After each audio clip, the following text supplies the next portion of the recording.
The Washington Commanders come into 2024 with a lot of relatively high expectations. So in today's video, I want to give you guys 3 potential reasons as to why the Washington Commanders could potentially make the playoffs. So as I mentioned, we're going to be talking about the Washington Commanders today, and in my opinion, there's a lot of really good things going on for this Commanders team. So in today's video, as I talked about, we're going to be given 3 reasons as to why I personally believe the Washington Commanders could potentially make the playoffs. And then at the very end of the video, I'll give you guys kind of a brief little synopsis about what I truly do believe is going to happen for Washington this year. So if you guys want to hear that, make sure you stick around to the end of the video. And lastly, around 90% of you guys who watch my content aren't subscribed. So if you like the video, make sure to hit the like and subscribe button. But let's get into the video.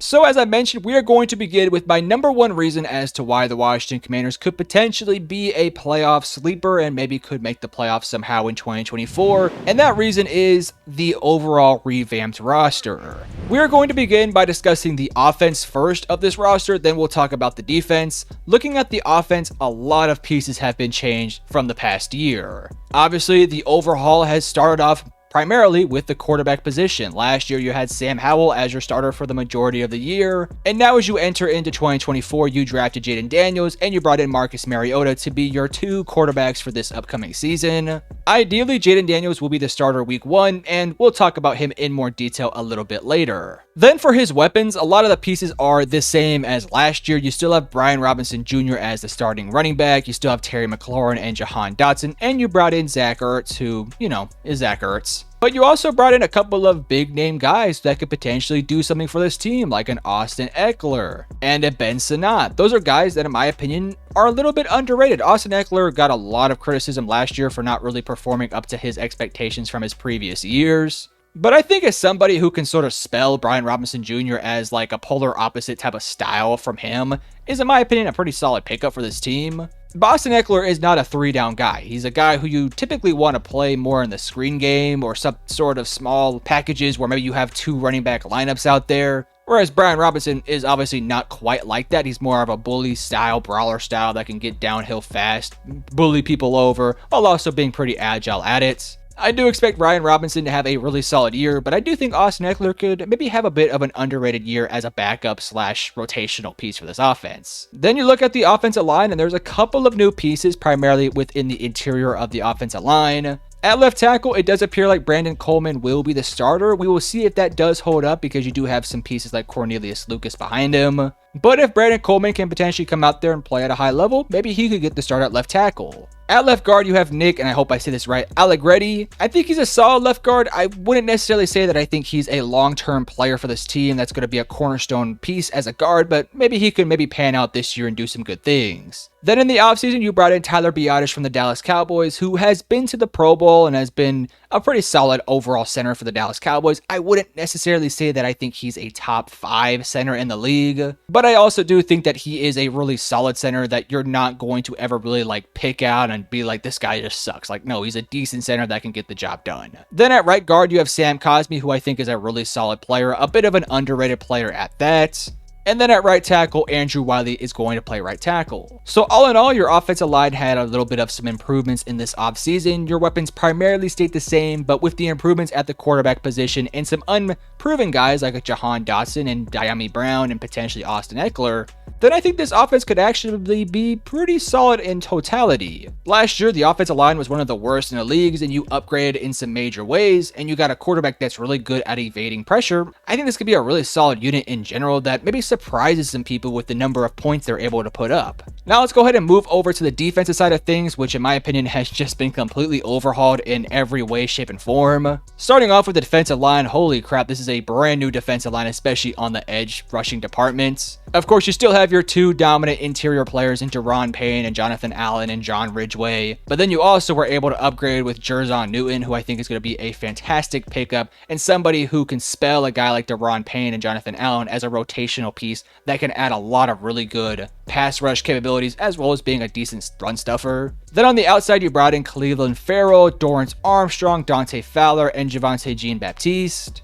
I'm not really sure how much production you're going to get from these guys, but somebody like a Dorrance Armstrong has been a pretty consistent 8 sack per season type of guy. So I think for a team that last year struggled to get to the quarterback, getting somebody who can consistently get you around 8 to 10 sacks is definitely a worthy pickup. Then behind him, you have Dante Fowler, who is also coming from Dallas. Again, a lot of Dallas Cowboys went to this team, and I don't think those were bad options, to be honest with you. Dante Fowler is, again, somebody who can spell a Dorrance Armstrong. I don't know what you're going to get from Dante, but if you can get like 5, 6 sacks, I think you'll be pretty pleased. Same thing kind of applies to Clelin Ferrell. I don't really know what you're getting in terms of pass rush upside. Like, don't expect 10 sacks this year, but if you can get like 4, 5, 6 sacks, I think you'll be pretty happy. At the end of the day, this is a defense that is going to primarily focus on the interior pass rushers with Payne, Allen, Newton, and even a guy like a Frankie Louvu on blitz packages. And with Dan Quinn's more traditional man coverage defense, I do think there's going to be a lot of situations where he maybe leans on some blitz packages to create pressure. And if that's the case, then getting a guy like a Frankie Louvu to add to this defense, in my opinion, was a fantastic pickup. For the love of me, I don't really understand why Carolina would let a guy like Frankie Louvu go, because he really had a breakout year last year and was looking like a fantastic linebacking option that could do a lot of great things to this defense.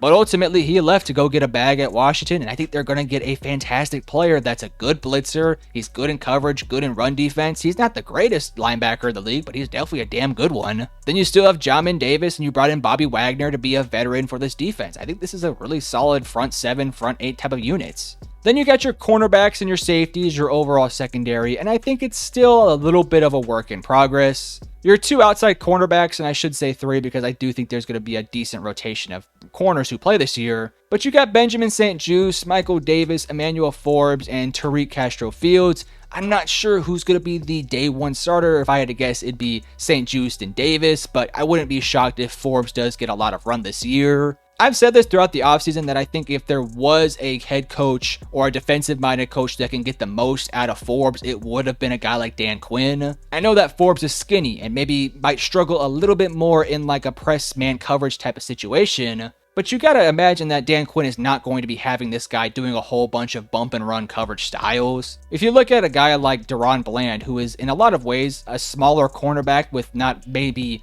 insanely physical attributes that maybe stand out, whereas somebody like Emmanuel Forbes doesn't have those same qualities either. He's got length, but he's not strong in any way, shape, or form. Yet despite that, DaRon Bland was able to have a fantastic year by creating turnovers, and I think in a lot of ways Forbes could have kind of a similar arc / path to getting to that point. Obviously last year he struggled a lot, but he was able to learn a lot along the way. And I think now that he gets a guy like a Dan Quinn who may be more suited to fit his style of play for his defense, I think he's going to see maybe a little bit more success in year number 2. Now, let me get this straight. I'm not saying Emmanuel Forbes is Trevon Diggs 2.0 or DaRon Bland 2.0. I don't think he's going to get there quite yet, but maybe 3-4 years into the system and into the league, maybe he could get there. And lastly, the last thing I'll talk about in this portion of the video, Mike Sarenstill I thought was a really solid pickup in the 2nd round. He's primarily going to be playing a little bit more of that nickelback / slot corners. If you've ever watched the Dallas Cowboys, he's probably going to be playing a very similar role to Jordan Lewis of the Dallas Cowboys. So if you want to know what you're going to get from Mike Sarenstill, watch the Cowboys, watch Jordan Lewis. But okay, we talked about the roster. Let's now give you guys my second reason as to why the Commanders could potentially make the playoffs. And that reason is going to be, I think Jayden Daniels has a legitimate shot to win Rookie of the Year.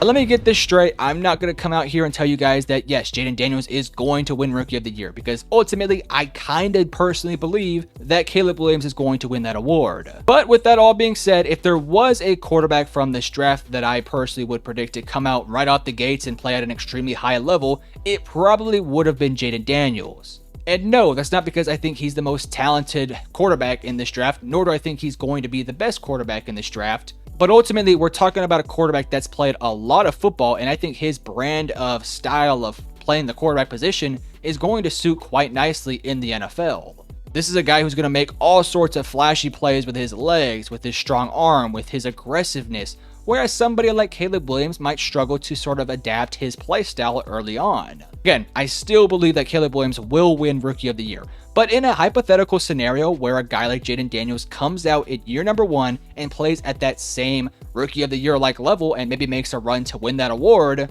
then we're talking about an offense that in totality will look pretty damn good if we're assuming that it's a competitive Rookie of the Year race this year. If Jayden Daniels is able to get himself into that conversation to win that award, you're looking at guys like Terry McLaurin, Brian Robinson, Austin Eckler, Jahan Dotson, and Dyami Brown, who have a lot of really high capabilities, do a lot of really good things. And if they're going to play at a high level alongside Jayden Daniels, then I think it makes a case that this could be a potential like top 15 offense. And if we assume that Dan Quinn is able to implement his style of defense and have that defense playing at a respectable level, then this is a team that maybe could make somewhat of some noise this year. If we look more specifically at Jayden Daniels, if you look at his most recent year where he had a ton of success for LSU, in 2023 he had a combined 3,812 passing yards with 40 touchdowns and 4 interceptions. And with running the football, he had 135 carries for 1,134 rushing yards and 10 more touchdowns. And yeah, those are some awesome stats, and I don't expect him to have those same stats in the NFL because that would be incredible and by far the best rookie season I've ever seen. But if he can have like an RG3-like rookie season where he comes out of the gates and just plays at a very high level and his style of play is a little bit surprising for defenses with how fast he is, with how agile he is, and how Lamar Jackson-esque he can be, then I think that might suit very well for this Commanders team. Again, as I talked about in my first reason, this is not a bad roster, and there's actually a lot of really good pieces. And while I don't expect this team to make it all click week 1, if they can be clicking by the end of the year and Jayden Daniels plays at a high level the entire year, then I can see a legitimate world where this team actually outperforms expectations and maybe makes that playoff spot or maybe makes a lot of noise in the NFC East. Again, I really want to emphasize the point here that I don't personally believe that Jayden Daniels will win Rookie of the Year because I think Caleb Williams is a really good pick to win that award. But in this hypothetical scenario, and even then, I don't really think it's that hypothetical. I think it's a pretty realistic scenario. If Jayden is able to be in that conversation or maybe win that award, then man, I think this offense can be really, really good in 2024. And lastly, let's go and talk about my third reason as to why this team has the potential to potentially make the playoffs. That's a lot of potentials. And my third reason is going to be they actually kind of have a bit of a favorable schedule. So in order to break down the schedule, we're just going to take it section by section. We'll start off with the first 4 weeks and we'll just kind of go from there. In the first 4 weeks of the season, you have the Buccaneers, the New York Giants, the Cincinnati Bengals, and the Arizona Cardinals. And of these 4 games, I think 2 of them are extremely favorable, 1 of them is relatively favorable, and 1 of them is probably not going to be much likely of being a favorable game. The New York Giants and the Arizona Cardinals, in my opinion, are very favorable games for a team like Washington. And then you have the Buccaneers in week 1. Yes, you're playing in Tampa Bay, but let's say Jayden Daniels has a really impressive week 1 debut. I can see a world where they win that game. So if we're speaking positively and if we're playing a little bit more of like an optimistic viewpoint of what this team could look like 4 weeks into the season, there's a legitimate chance they're 2-2 or 3-1, or if they're lucky, maybe like 4-0. I'm not going to predict 4-0. I'll say like 2-2, 3-1 for now.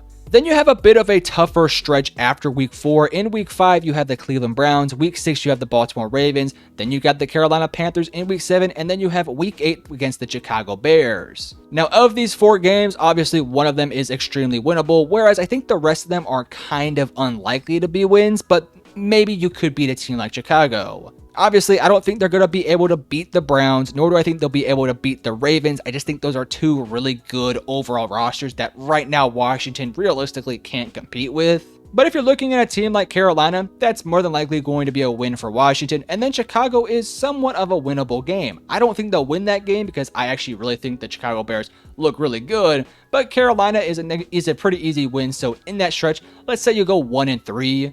And again, if we're going from an optimistic viewpoint through 8 weeks, maybe you're sitting at 4-4 or 5-3. And even if you're sitting at 3-5, I think there's a couple more games later in the season that are pretty favorable for you. Then after week 8, let's go ahead and talk about every single game up to the bye week in week 14, which is an extremely late bye week, by the way. In week 9, you have the New York Giants, week 10, the Pittsburgh Steelers, week 11, the Philadelphia Eagles, week 12, the Dallas Cowboys, and week 13 against the Tennessee Titans. And I think of this 5-game stretch, I think 3 of these games are somewhat favorable, whereas I think 2 of them aren't very likely to go their way. In week 9, you have the Giants, which I do think is a winnable game. Same thing with Tennessee in week 13. Now, I like the Tennessee Titans, but again, if we're kind of nitpicking here, I think the Washington Commanders may have a better chance of beating that team, especially if Will Levis isn't playing at a high level. And then I think Pittsburgh is actually a matchup where you could potentially win. It's a home game at 12. Pittsburgh has a lot of question marks with their quarterback position, whereas potentially Jayden Daniels is clicking and rolling. I can see a world where they win that one. And then I think Dallas and Philadelphia are not likely wins. Those are two teams that have kind of, I don't want to say owned, but have kind of dominated the Washington Commanders the past couple years. So I'm not going to predict a win, but maybe they could win one of those two games. So if we're looking at up to this point, through 8 weeks, they're sitting at 4-4 or 5-3. And up to the bye week, maybe they went 3-2 in that stretch. Maybe they lost to Philadelphia and Dallas, but they beat the Giants, Pittsburgh, and the Tennessee Titans. Maybe at that point they're 7-6, or maybe they're 8-5, or something along those lines. Either way, if you're sitting above 500 or even at 500, I think you're feeling pretty darn good about yourself heading after the bye week. Then after week 14, you have the Saints in week 15, the Eagles again in week 16, the Falcons in week 17, and the Cowboys in week 18. So hypothetically speaking, let's just be really optimistic, and let's say through the first 13 games, they won 8 games, so they're 2 games away from 10, and let's say they're able to beat a team like the Eagles or Cowboys or Falcons, one of those 3 games, and beat New Orleans. All of a sudden, you're talking about a year where you ended up with 10 overall wins. I know that might be confusing. Let me just kind of break this schedule down really quickly. I think you could potentially win the Buccaneers in week 1, the Giants in week 2, the Cardinals in week 4. Then after that Cardinals game, week 7 against Carolina is somewhat favorable. Same with Chicago in week 8. Same with the Giants in week 9, Pittsburgh in week 10, and Tennessee in week 13. And then potentially week 15, that's a pretty easy matchup against New Orleans, and week 17 against the Falcons is somewhat favorable. Not to mention, potentially in week 18, if Dallas somehow is maybe able to lock up a playoff spot early, then potentially that could be another win for you. So hypothetically speaking, if this team is able to have a pretty decent run and maybe win a lot of those favorable games and maybe upset a team like Philadelphia or Cleveland or Baltimore or Cincinnati early on in the year, there's a somewhat legitimate chance they win like 10 or 9 or 11 games next year. Now, I don't want to jinx the Commanders, and I'm not going to sit here and tell you guys or lie to you guys that I think they're going to win more than 10 games next year. So with that being said, let me talk about what I actually expect this Commanders team to do in 2024. So if you guys have been watching any of my other Commanders videos throughout the offseason, I've talked relatively high on them. I've praised them and said they've made a lot of really good moves in the offseason, and I think they're heading in the right direction as a franchise. You got your head coach, you got your quarterback of the future, you got a really good, talented roster that is a couple pieces away and a couple developments in certain players away from being a great roster, but that doesn't matter in terms of 2024. As of my expectations for what they'll do in 2024, I think they're probably not going to make the playoffs. Now, I know I went this whole video talking about how they could make the playoffs. I wanted to be a bit more optimistic and give you guys a couple reasons to have hope for your team. But in terms of my personal expectations and my personal predictions, I don't think they're going to make the playoffs, but I do think they have a chance. Ultimately, I think they'll finish with somewhere between 6 to 9 wins next year, and if they get to that 9-win mark, that's a really solid season in year 1 of Jayden Daniels. For me, what I want to see for this Commanders team is development with guys like Emmanuel Forbes, Sam Cosmi, Jahan Dotson, so on and so forth. And I want to see Jayden Daniels look like he was worth the 2nd overall pick. And if that happens, and if Dan Quinn's defense looks okay by the end of the year, I'll chalk that up to being a pretty successful year. But you guys tell me, what do you guys think about this Commanders team? Do you guys think they can make the playoffs this year? Or do you guys think they're maybe a few years away? Let me know in the comment section below. If you enjoyed, hit the like and subscribe button, and I love you guys. Peace.